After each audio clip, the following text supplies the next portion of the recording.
Spiritual food for thought.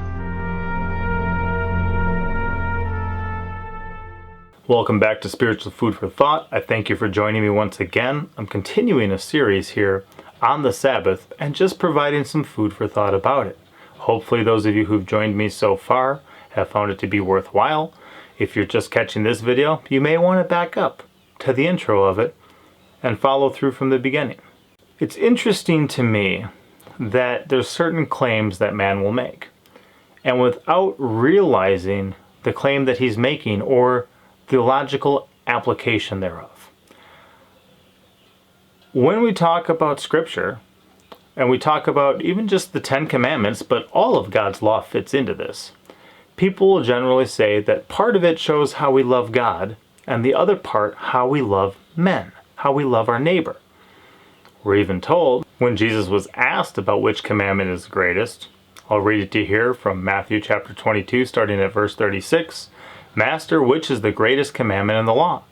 Jesus said unto him, Thou shalt love the Lord thy God with all thy heart, and with all thy soul, and with all thy mind. This is the first and great commandment.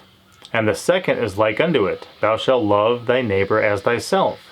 On these two commandments hang all the law and prophets. So even Jesus says that the entirety of the law and prophets can pretty much be shown how we love God, how we love our neighbor.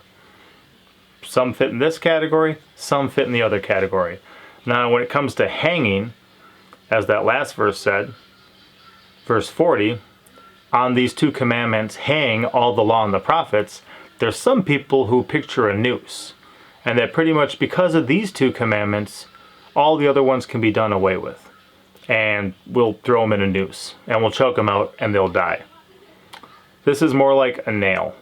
Putting a nail on the wall and hanging your commandments on it. You're either going to put some hanging from the nail, that's how we love God, or some that's hanging from the nail on how we love our neighbor as ourself. Those are the two sums. If we brought them under one point, you can even look at this word in the Greek and see what it means, but to bring them under one point, to fit them into one category, you're going to wind up with one of these categories or the other. To make things easy for ourselves, as I often like to do, and then once we handle easy things, we can move forward from there, let's just look at the 10 Commandments. You ask people, you ask pastors, you ask believers, and they'll say, oh, the first 4 commandments are how we love God. And the last 6 commandments are how we love others. The interesting thing is, if we go to the first 4 commandments, normally they're not going to have any other gods, they're not going to have any idols, and they're not going to blaspheme. But when it comes to that 4th commandment of the Sabbath day,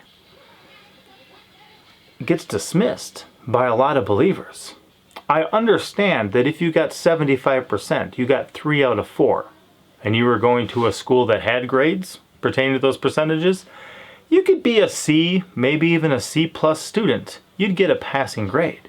But we're not supposed to love the Lord our God with 75% of our heart, 75% of our mind, 75% of our strength. We're supposed to love Him with all, with 100%. So why are we trying to be C students when it comes to loving God? Why are we trying to settle for a passing grade when we're supposed to be acing the test? With His help, we can ace the test. And it really stuck out to me how when people put things into these 2 categories, I'm not saying the categories are wrong. Jesus said those categories are fine. But when we put things into that category, we won't even look through 4 things. We won't make it through 4 to actually figure out how to love God, how to show that we honor Him, how to show Him our appreciation, how to say thank you to Him for being our God, for forgiving us, for redeeming us. It leads me to have cause for concern. And hopefully breaking it down in a situation like this, where even if we only look at the 10 Commandments, only 4 of those pertain to Him, and by and large, modern Christianity is usually pretty good at 3 of those 4. So what's stopping us? What's preventing us from the 4th? To follow up with that particular thought, I'll be back next time. Be blessed.